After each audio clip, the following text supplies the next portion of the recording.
Aloha, I'm Jeannie Bitts, and I'm here at Viewpoints Gallery in Makawao.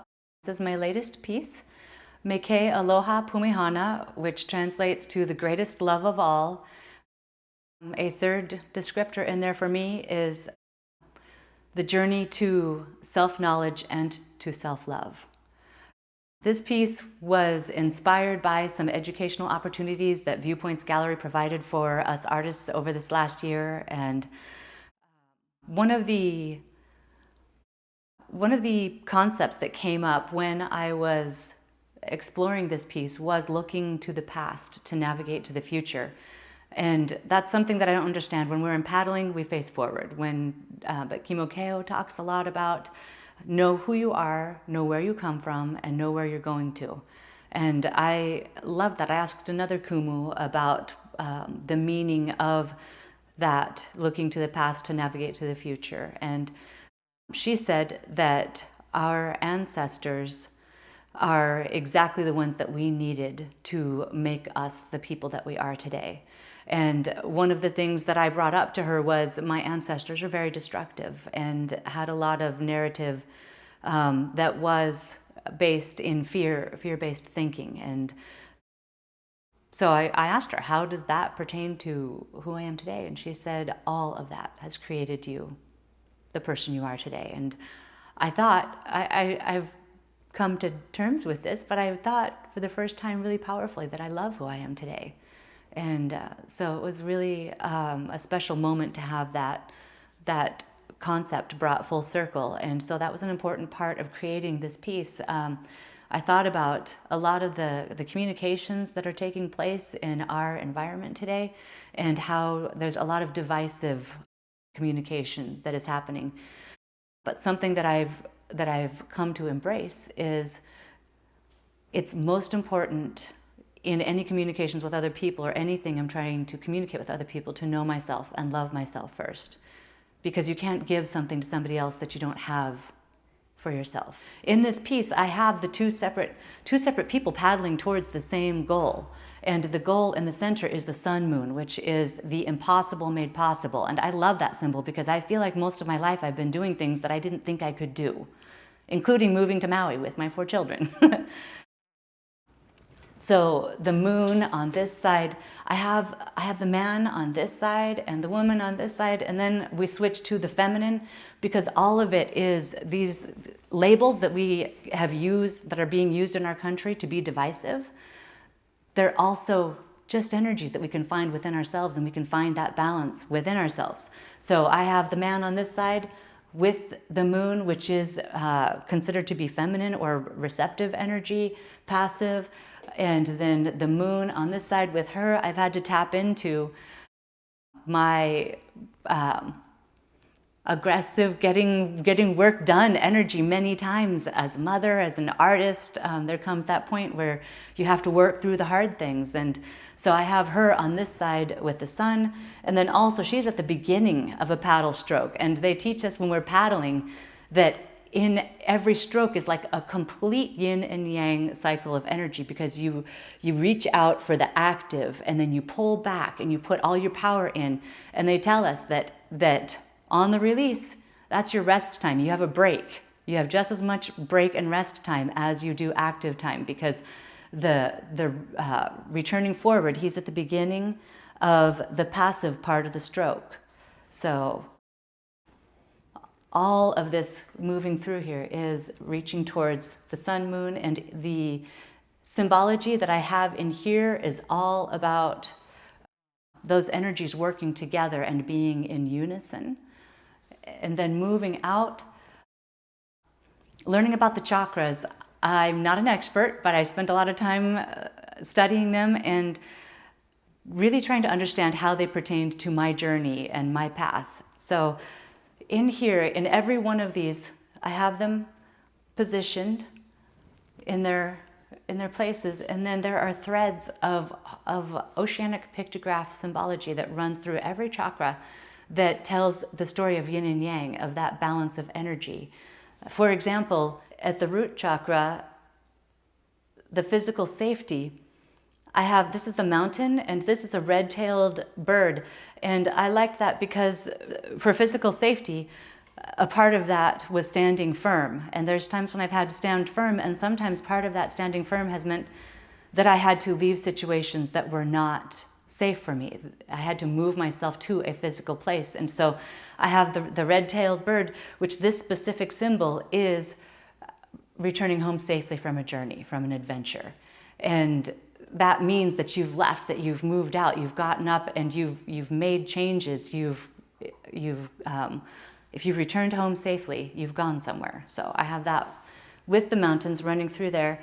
And then my favorite chakra, I think, to go through a lot of my life, I was told to remain silent, and I love the throat chakra because I'm learning to speak now and learning to speak from a place of love. So I have that symbol woven through a lot of these. I think a lot of people can speak, and they can speak truth in a very divisive way.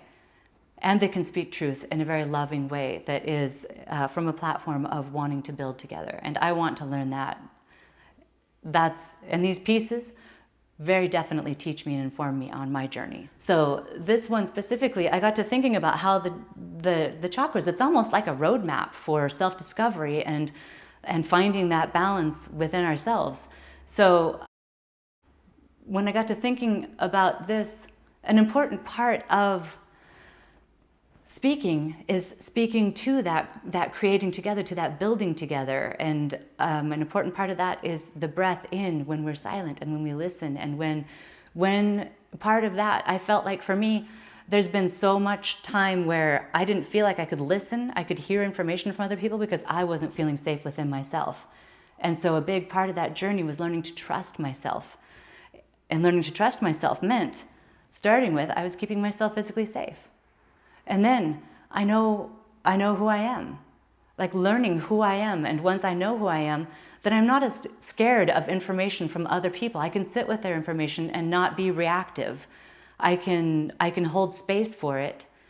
And then when we have these chakras tended to, when we can hold space for other people and we are speaking from a place of love and truth, then we can build adventures together. And so coming out of her mouth is Teha, the breath of life. And on that, there's the symbol for love. And there's the symbol for the piko, which is the belly button, which is birth, and the crown chakra, which I loved that in the Hawaiian culture, they also have a symbol that is for the connection to the universe, to the unseen, to the spirit realm. And they are the same. They're the physical birth and then our connection to the things that are unseen. So I loved that symbol, and I have that coming out, those adventures that are based in love and that bring that physical and that spiritual together in unison. And I have on her, the breath is going out, the boat. This symbol, all of these symbols have to do with nature and our experience and our interaction with nature. So they take on a breadth of meaning that is in keeping with what they represent in our reality. So the sailing canoe represents adventures in this piece, and then coming over here to him, he's got Teha, the breath of life, coming in, and the adventures are going in because he's receiving the information because he has felt safe to bring that information in, to create a space for the fullness of that yin and yang energy of speaking and receiving information.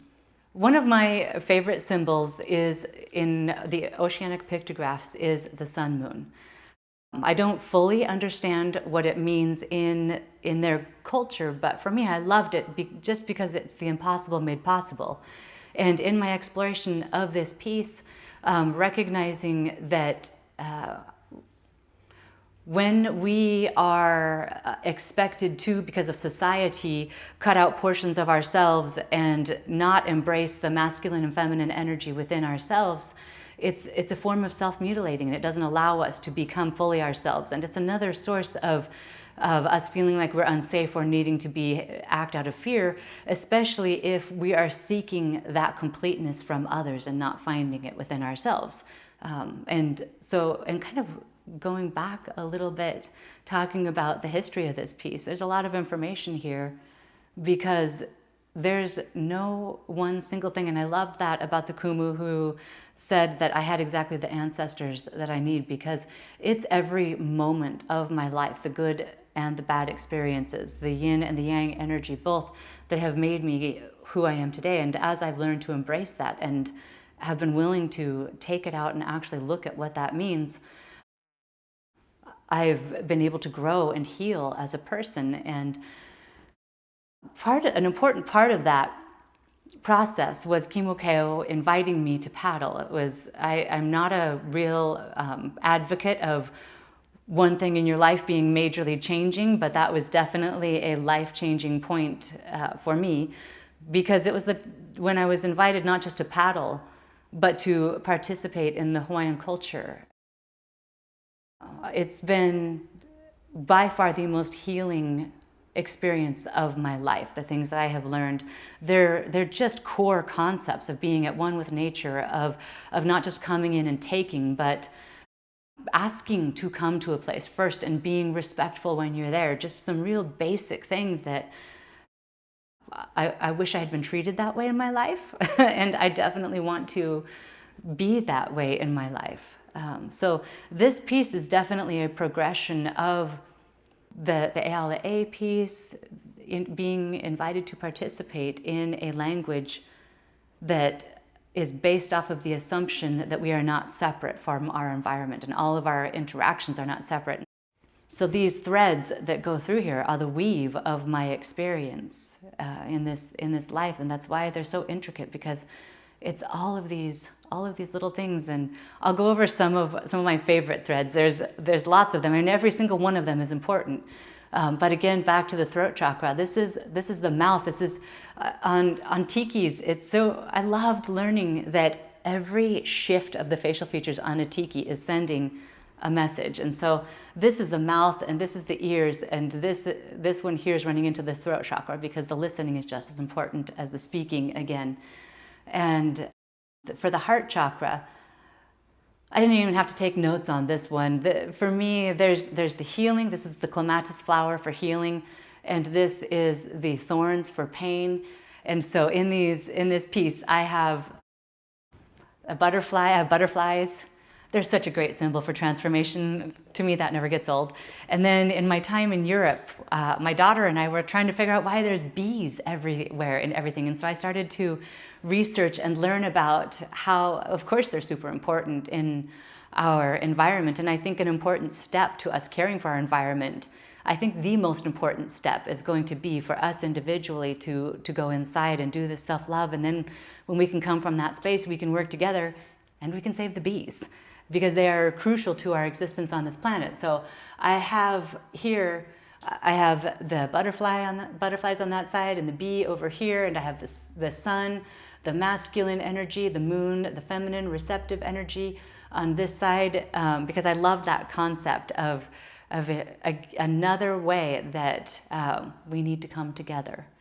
Another one of my favorite threads running through this piece that speaks to self-love, I have down here, one of the words for them is anatta.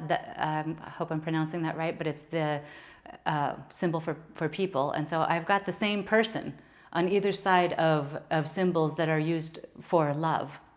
And it's us facing ourselves and passing love to ourselves. And then that morphs into us being able to pass love to others. And when I was doing the Moana Nui Akea painting, I saw so many cultures coming together to unite in taking care of our community after the fires. And that's when I first started to explore what the first people, our early people on this planet, how they drew pictures of themselves. And so I incorporated those into that piece. And then I have them in here also. So they're people from the symbols that people used to draw themselves from all over the world, from cave paintings and pictographs in stone. So I have them, the people, weaving through and passing love to themselves, and then being able to pass that love to people that look differently from themselves. Another one of my favorite symbols, this is the shady fern. And these triangles are, they represent abundance, and they represent a lot of different things. Triangles are a beautiful core design. And I think that has a lot to do with I think that's a basic human understanding of mind, body, and spirit. That triangle is very important in a lot of cultures. And so here it's the abundance of hidden knowledge. And so this is the shady fern. And when that shady fern unfurls, that's us. It can be us receiving wisdom, receiving knowledge. It can be us seeking knowledge. So I have that one in the sun moon as one of the things that they're working towards attaining. This butterfly has the symbol for woman on one wing and the symbol for man on the other. This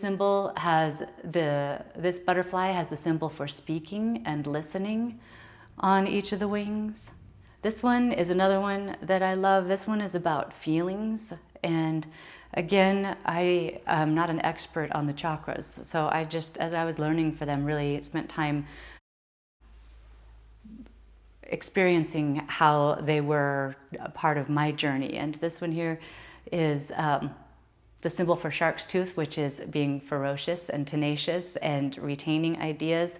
And the symbol, the seashell, is the symbol for love and receptiveness. And yeah, the shells are just a form of being more associated with feminine energy. So I have that one because it's important. I think something that we're taught at different times in life, that the aggressive part of our being is to be ashamed of or cut out. But that, I've told my kids, when you feel that, it's rocket fuel. Really feel that and embrace that and use that. That's the energy that you need to fuel yourself to where you need to be. Because if you're feeling that, then you're probably in a place or a situation that might not be good for you. And it can be a mindset that needs to shift. A lot of times I'll feel agitation, and it's because there's something in me that I need to face and really take a look at and grow from. Another one of my favorite learning experiences through this last year was Tihoti, the tattoo artist from Tahiti. He talked about the ink that he does in tattoos being all one color, monotone, because it's the spirit realm that represents the unseen on our physical forms. And I love that concept of the spiritual and the physical being brought into unison. And that's a lot of what I learned. I think, when they're talking about the chakras and they talk about achieving self-actualization, they're talking about that. We are not mutilating ourselves and tearing parts of our personality out and setting them aside as other. We are embracing the fullness of ourselves. And that, I think, is these chakras. I loved that the third eye, there's a symbol in the oceanic cultures specifically for the third eye. And when I read about that one, I thought that's where my paintings come from, because that's when I sit and I listen to all the experiences that I've had in my life, all of the people that are in my life, all of the information coming from every other person on this planet, that I can access their voices. So when I learned about the third eye chakra, it talked about that again. Kumu talks about the know who you are, where you come from, and where you're going to. And the third eye is they talk about having one eye on the past, one eye in the present, and one eye in the future. And my paintings come from that space. I sit and I think about something that hasn't been created yet, and I try to express. I think that's a very important thing that artists can do today, is we can speak to a future we would like to see. And that's me in these pieces, speaking to a future that I would like to see. And then the crown chakra, again, going back to what Tihoti said about the tattoo being representative of the spiritual and the physical.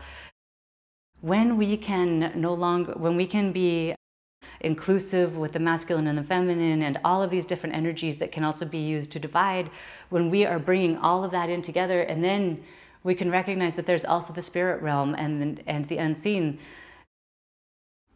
I love that for the crown chakra. And that's what I want to see. Like, that's the change I would like to see in our world, and what I felt like this piece was teaching me about as I traveled this journey. And so up here, I have the symbols for this, again, the belly button, and the universe, so spiritual and physical being one. And then this symbol here, the Marquesan cross, which represents being, it represents being emotionally balanced and being in unity with our environment. And I love that, because that they tie those two together. They are so important that one of their main symbols is a cross that represents being emotionally balanced and being at one with our environment. So I have that one up there. And then this is Anuenue, the rainbow goddess. And that is, in their culture, it's a very, that symbol and those stories, when that comes up in stories, has to do with connecting the spirit realm and communicating with the spirit realm. So I have that one up there at her crown chakra. The root chakra, this is the symbol, that's the 4-petal lotus. And I have all of those, and the Sanskrit symbol for the root chakra in there. I loved the placement of these when I'm exploring these pieces, and I'm really listening to what's going on in all of my environment. It's always amazing to me how things fall into place, because the root chakra is very earthbound and grounding, and I love that it fell right inside the canoe, because that's knowing who we are. Kimokeo talks about our seat and us being seated and knowing who we are in our position. And I love that right there, almost where he's meeting the seat, the root chakra fell right into place, overlaid over the canoe.